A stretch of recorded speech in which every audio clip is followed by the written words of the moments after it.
All right, guys, what's going on? Welcome back to the Everything College Football Podcast. I'll be doing my preview and prediction for the Duke's Mayo Bowl between Maryland and NC State. Current line is even. Over-under is 47. Friday, December 30th, 12 p.m. Eastern Time on ESPN. Bank of America Stadium in Charlotte, North Carolina. Series is tied all-time, 33-all, with 4 ties. Looking at these two rosters, completely different than what we saw in the regular season. You're going to start with the Maryland offense.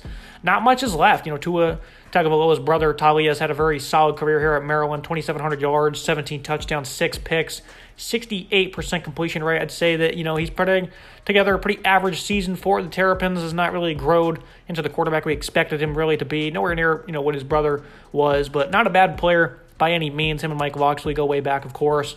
But looking at what they have to work with, though, it's not much. Deshaun Jones, their leading receiver, he'll be playing in this one, 40 reps, 478 yards, and 4 touchdowns. But after that, not much. Jacob Copeland's declared. Raheem Jarrett, he's also opted out. Dante Demas, he's not had a really good season coming back from a torn ACL. That's another guy.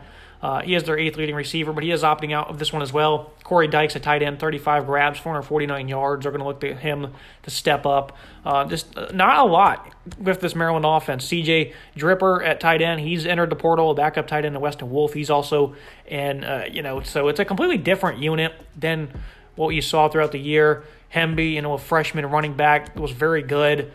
He's going to be playing in this game, though, so that's going to be a player they look to make a difference. He has 924 yards and 10 touchdowns on the year. Ramon Hembley, a standout freshman running back. Antoine Littleton, he's behind him, 370 yards and 6 touchdowns. 2 guys average over 5 yards per touch. This running game is pretty efficient, 4.1 yards per carry. And this offensive line, I think they've had a pretty respectable year. Delmar Glaze at tackle, he's been really good. Mason Lunsford as well.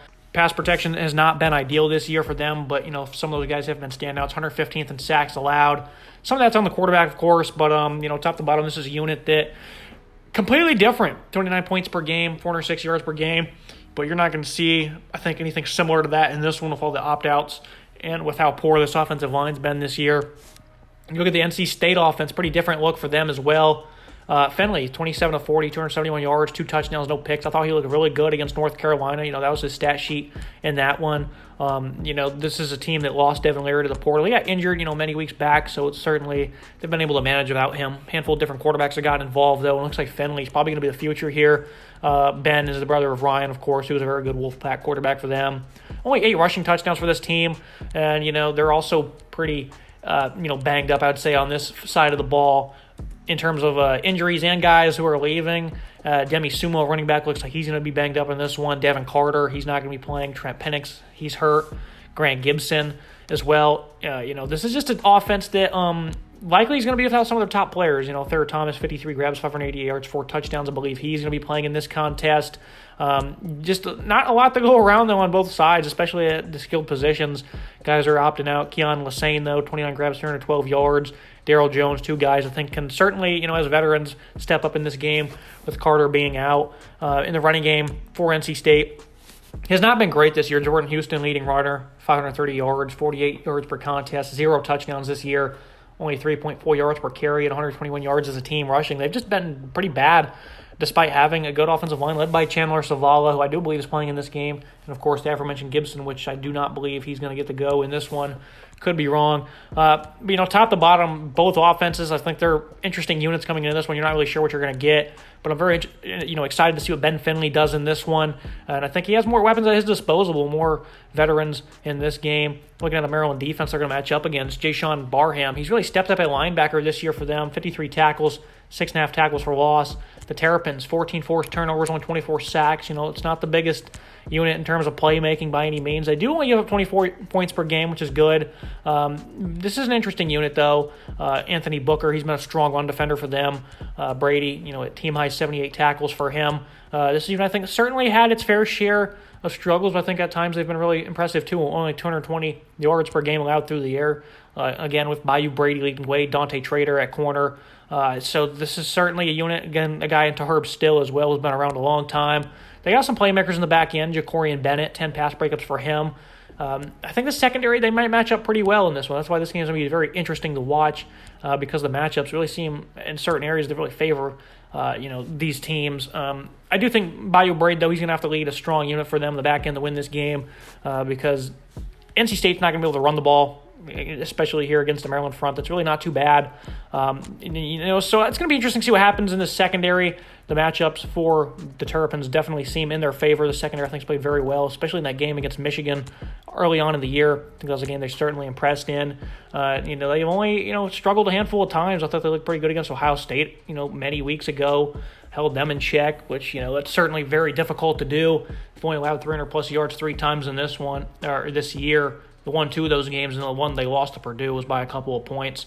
This football team, though, they lost 3 out of 4 coming into this one. The offense really stalled out. Defense, I think they played well at times, but for the most part, it wasn't a very strong unit. They got ran all over by Ohio State. And now you're going to look at the NC State defense.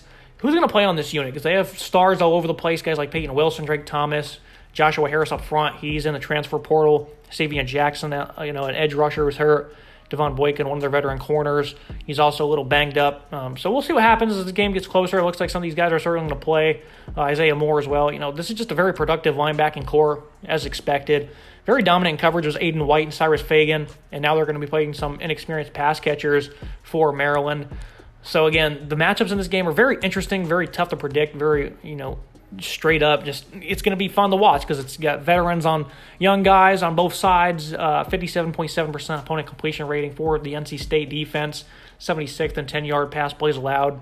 They certainly weren't as dominant as I expected them to be, but I think overall very sound unit. Tanner Engel, a great safety, 73 tackles, one of the best players on this team. It's going to be hard to run against these guys, and I think that's one thing that Maryland's going to look to do with some inexperienced pass catchers and an offensive line. It's not very good, and they're playing, an athletic, playmaking, linebacking core. Only 24 sacks for NC State of their own, but guys like David Vann on the interior with those linebackers, behind him. C.J. Clark, they got some legit size. I think these guys can really feast, and I think they probably will in this game. We'll see what happens, though. I think this matchup certainly plays in NC State's favor in the trenches. And the keys to the game, I think, for Maryland, you're going to have to win the field position battle, work the perimeter in this one. I think NC State get Finley comfortable. I think they did a pretty good job of doing that against North Carolina. Offensive coordinator Tim Beck is gone, though, so we'll see what the approach is here. I think work hard on the interior, mainly on the defensive side, because I think that's really going to mess things up, and I think that's where the difference is going to be. I'm going to take NC State to win this one, a wacky score for a wacky game, 26-24 for the Wolfpack. Just top to bottom, it's very strange, this game. There's a lot of opt-outs. Good players are transferring. Some guys are hurt. So it's just, it's kind of a mess top to bottom in this game. But I think Ben Finley's going to play a good contest. I think the D-line will be the difference maker. Even with Joshua Harris transferring, NC State, I think that's going to give them an edge against a poor offensive line. And them being down some weapons against a veteran secondary is not going to help at all either. And, of course, with all that said, I pick them to only win by 2. It's bowl season. Crazy things are going to happen. NC State could potentially win this one by more, but not high confidence points on this one, especially since they might have some guys opt out, as this game gets closer. That's going to be it for today's episode, guys. Make sure you like, comment, subscribe. See you next time.